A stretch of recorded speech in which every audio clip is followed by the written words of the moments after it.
Welcome to Be Less Stupid. I'm your host, John Hotchkiss. And if you've been enjoying these shows, of which there are now nearly 50, would you please make a small donation to help us offset the cost of production and to keep this thing 100% independent? There's a donate button on the homepage of our streaming service, factbox.tv. That's factbox.tv. Okay, moving on. This week, Cheeto Jesus fired the head of the FBI and replaced him with Gary Busey, to the dismay of Democrats who were rooting for Meatloaf or LaToya Jackson. What's astonishing is that Jim Comey was spearheading the ongoing investigation into Trump's collusion with Russia. And after he was fired, boy, Democrats were livid, spewing invective and righteous indignation, calling the situation a constitutional crisis. I'm kidding. Chuck Schumer gave the same speech that Alvy Singer gave to Annie Hall when they were trying to get back together. Look, I don't mean to be facetious or didactic. The president provided no reasoning for the firing. It was brazen, one of the most staggering, stunning acts of a president. Establishes a very troubling pattern. Senator Ron Wyden added, Trump's decision to fire him now? Outrageous. Democrat Adam Schiff, the ranking member in the House Intelligence Committee, said that the chain of events, quote, oh boy, here he goes, raises profound questions about whether the White House is brazenly interfering in a criminal manner. Ooh, scary. So, Trump provided no reason. His actions were brazen and staggering, outrageous, interfering, and that they suggest a, troubling pattern. These aren't the words that you use to describe the unprecedented, unconstitutional Oval Office shitstorm. Brazen, staggering, outrageous. Those are the words that people use to describe a dinner party with Gary Busey. Now, if those remarks by the Democratic leaders were an attempt to convince liberals that Trump is the conductor on the train to exhausting, unrelenting, dangerous Massachusetts, which is Treason Town adjacent, I say bravo. Excellent work. Those are the words that liberals respond to. However, if the Democrats' goal is to convince Republicans, conservative lawmakers, and Trump voters that the president is a treacherous, unstable lunatic, they failed. They're going to have to speak to Republicans in a language that they understand. You see, Trump voters quite intentionally sent him to Washington to be brazen and staggering and outrageous and to interfere and to be erratic and to not do business the same old way. Republicans owned the Punchbowl, and instead of voting for more delicious fruit and more punch, they voted to elect a turd. That's right, Trump is their turd in a punch bowl. Allow me to explain. According to research done at Stanford University, liberals and conservatives have a different moral foundation.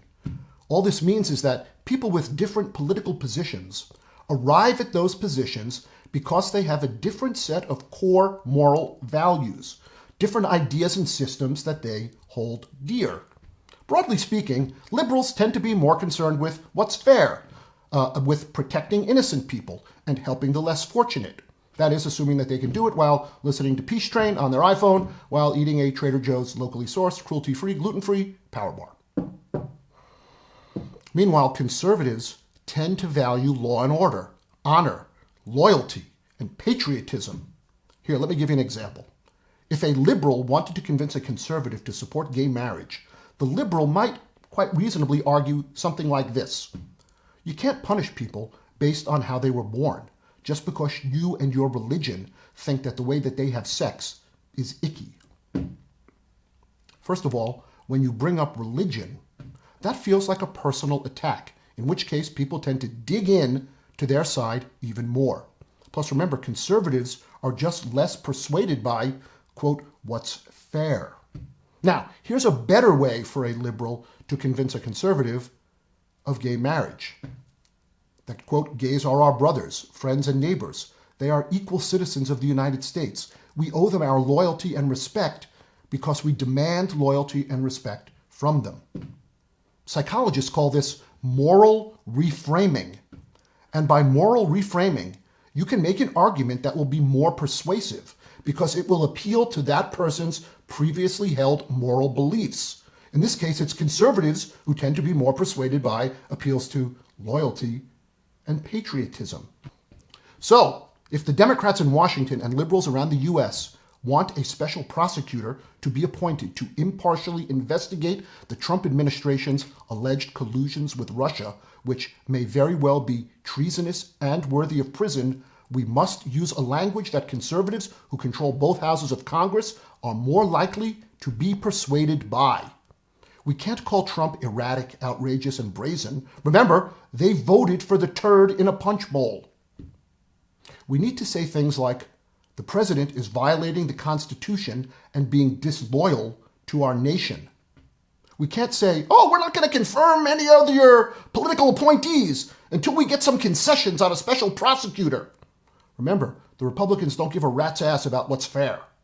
A more persuasive argument for a special prosecutor would be, if we want our great 250-year democracy to continue with the dominance and success that it has previously, if we want our children to inherit a government as sound, effective, and feared as the one we inherited from our parents who fought the Russians in World War II, it is imperative that we take steps now that will protect the institutions that we hold so dear.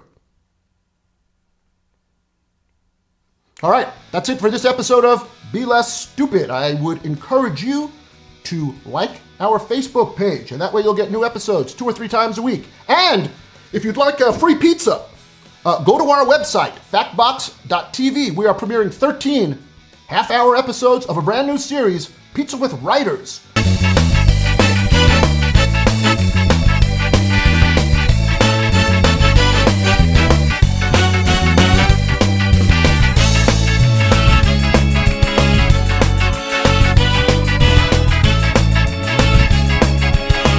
Featuring interviews and pizza making with the writers and creators of some of the best and funniest shows on television.